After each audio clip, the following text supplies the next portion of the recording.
Professional distribution PLC এর zonal বিপণন office আশুলিয়ার আওতাধীন কাশিমপুর থানার বাগবাড়ি মাদ্রাসা রোড এলাকায় আজকে আমাদের উচ্ছেদ অভিযান পরিচালিত হচ্ছে।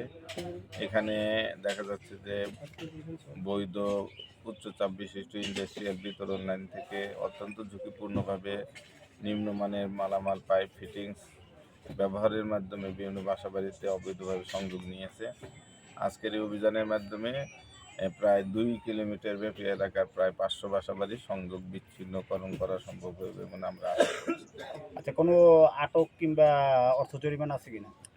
আমাদের নির্বাহী ম্যাজিস্ট্রেট আসছেন, উনি এসে আইনি যত ব্যবস্থা আছে সব ব্যবস্থা গ্রহণ করবেন। কাজ এখনো চলমান আছে।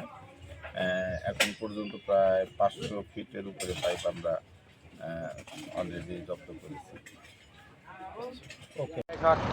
দর্শক, আপনারা দেখতে পাচ্ছেন বাগবাড়ি মাদ্রাসা বাজার গাজীপুরের কাশিমপুরের 5 নং ওয়ার্ড এলাকায় এই অবৈধ গ্যাস সংযোগ উচ্ছেদ অভিযান পরিচালিত হচ্ছে। দর্শক, আপনারা জানেন যে এইখানে তিতাস গ্যাস কোম্পানির প্রকৌশলী আবু সাদাত মোহাম্মদ সায়েমের নেতৃত্বে এবং কাশিমপুর থানা পুলিশের সহযোগিতায় কার্যক্রম এখানে যতটুকু আমরা জানতে পেরেছি, অবৈধ 700 বাড়িঘরে গ্যাস সংযোগ 1400 ফিট পাইপ জব্দ করা হয়েছে।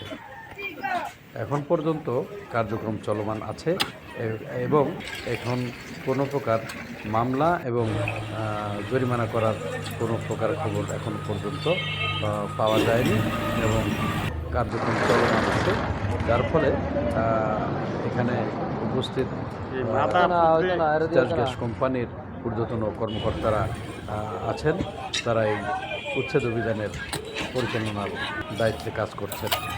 শিহাবুদ্দিন, এনজিটিভি, কাশিমপুর, গাজীপুর।